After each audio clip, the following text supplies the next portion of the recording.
Hello what's up guys, hope करता हूँ कि तुम सब ठीक होगे। स्वागत है तुम्हारा एक और बिल्कुल नए वन पीस रिव्यू वीडियो में। तो इस वीडियो में हम बात करेंगे पंख हैदर आर्क की, जो कि काफ़ी ज़्यादा ज़बरदस्त था।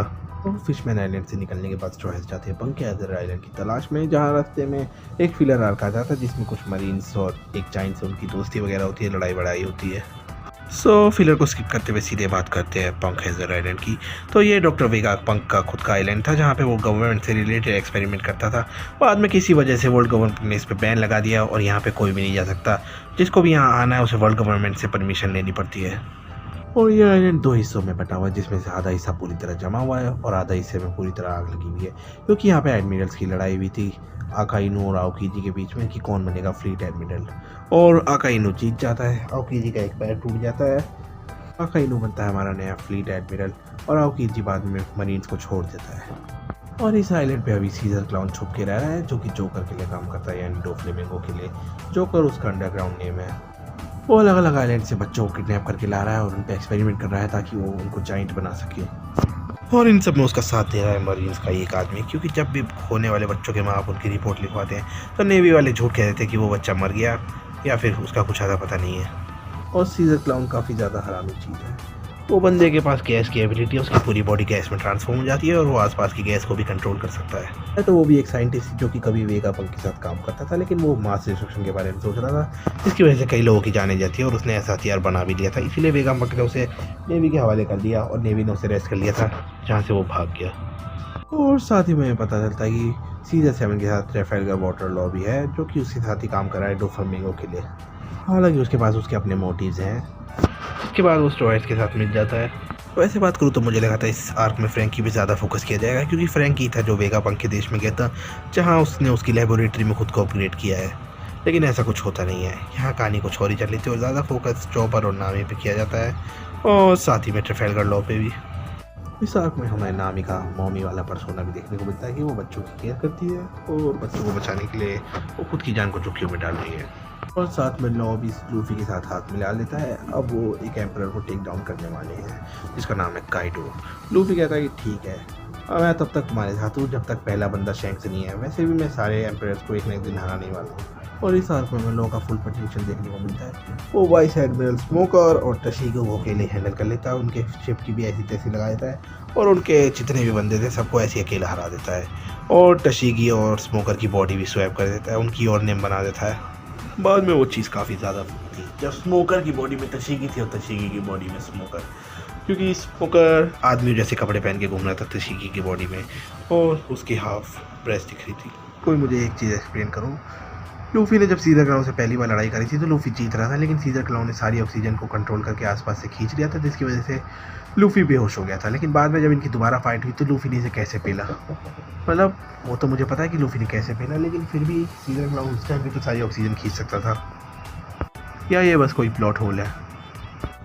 फनी मोमेंट्स की बात करूँ तो सब में ज़्यादा फनी मुझे वो लगा जब जोरो टशीगी को अपने कंधे पर उठा लेता है। और लड़ाई की बात करूँ तो भाई लो ने सबको सोलो कर दिया था, स्मोकर और उसके जितने भी सोल्जर थे सबको, और स्मोकर का हार्ट भी निकाल लेता है। हालांकि बाद में वो सीजर क्लाउन को दे देता है, लेकिन कुछ और ही प्लॉट ट्विस्ट पता लगता है हमें।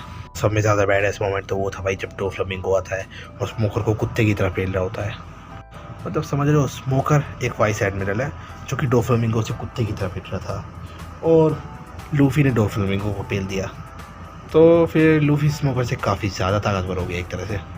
हालांकि स्मोकर जब डोफ्लेमिंगो से कुत्ते की तरह पीट रहा होता है तभी उस टाइम वहाँ पे एडमिरल आओकीजी आ जाता है, या कहूँ एक्स एडमिरल आओकीजी आ जाता है, जिसकी वजह से डोफ्लेमिंगो वहाँ से चले जाता है। अब ये कहूँ या फिर वो डरता था आओकीजी से, क्योंकि दोनों के बीच पावर डिफरेंस तो काफ़ी ज़्यादा है, क्योंकि स्मोकर को तो लॉ ने ऐसे ही पेल दिया था और स्मोकर को बाद में डोफ्लेमिंगो पेल रहा है, क्योंकि दोनों ही वॉरलॉर्ड हैं। लेकिन फिर भी लॉ और डोफ्लेमिंगो की पावर में काफ़ी ज़्यादा फ़र्क है। और लॉ जो कि पहले डोफ्लेमिंगो के लिए काम करता था, उसने अब उसे धोखा दे दिया है और उस स्ट्रॉयड के साथ निकल गया है। तो डोफ्लेमिंगो लॉ से भी काफ़ी तगड़े तरीके से बदला लेगा। डोफ्लेमिंगो और सीजर क्लाउन मिलके एक फैक्ट्री बना के ऐसा काम कर रहे थे जहाँ पे वो आर्टिफिशियल डेविल फ्रूट बना रहे थे, जो कि सिर्फ जोन टाइप होते थे, और वो पूरी आर्मी बना रहे थे जोन टाइप वॉरियर्स की। और उन आर्टिफिशियल डेविल फ्रूट्स को वो काइडो को बेचते थे, जो कि किंग ऑफ द बीस्ट है या फिर कहूँ एम्परर भी है। और इस आर्क में हमें और भी लोग देखने को मिलते हैं, जैसे कि किनेमोन, जिसको लॉ ने ही काटा था। लॉ के पास ऐसी एबिलिटी है कि वो लोगों को काट सकता है, लेकिन वो लोग पूरी तरह मरेंगे नहीं और खून भी नहीं निकलेगा। वो उसके पार्टों को एक पजल बना के रख देता है। हालांकि सांजी उसकी मदद करता है और उसकी बॉडी ढूंढवा देता है और वो एक बच्चे को ढूंढने आता है मोमोनोस के, जो कि उसी का बेटा था। उसको भी सीजर क्लाउन ने उठवा लिया था और वो उसको अपना टेस्ट सब्जेक्ट बना रहा था। सीजर क्लाउन बहुत ज़्यादा हरामी बंदा था। वो बच्चों को जैन मिलाने के लिए उन्हें एक अजीब सी दवाई दे रहा था, जिसकी वजह से बच्चे उस दवाई के एडिक्ट हो गए थे। और जब उन्हें वो दवाई नहीं मिलती तो वो बच्चे काफ़ी ज़्यादा पागल हो जा रहे थे। हाथों का साइज़ पहले से ही चाइन जैसा था, तो बहुत ज़्यादा ऊट पटांग हरकतें कर रहे थे और चीज़ों को तोड़ फोड़ रहे थे। हालांकि उस स्ट्रॉ हैट्स के साथ पहले तो अपनी मर्जी से गए थे, लेकिन बाद में उनके कंट्रोल में नहीं आ रहे थे। सीजर उन्हें रोज़ वो कैंडी देता था, जिसकी वजह से उन्हें आदत पड़ गई थी और जब भी कैंडी का टाइम होता था वो छटपटाने लगते थे। वो बच्चे कैंडी के लिए मरने मारने को उतारू थे, जिसकी वजह से चॉपर को बहुत ज़्यादा गुस्सा आता है। हालांकि वो बाद में एंटीडोट बना लेता है उस कैंडी का। स्टोरी वाइज बात करूँ तो यार काफ़ी ज़्यादा सीरियस था और एट द सेम टाइम काफ़ी फनी भी था, लेकिन इसमें डेप्थ काफ़ी ज़्यादा थी।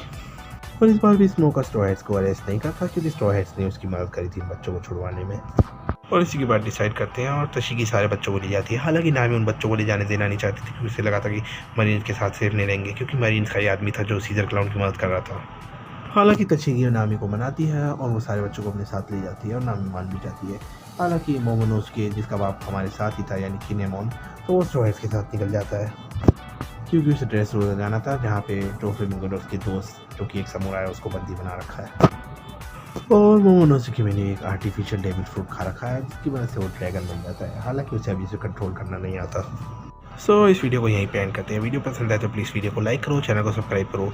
इस आर्क को देखने के बाद अपने थॉट्स कमेंट में ज़रूर बताना और अपने वन पीस देखने वाले दोस्त को भी ये वीडियो जरूर शेयर कर देना। तब तक के लिए this is watchers, keep watching.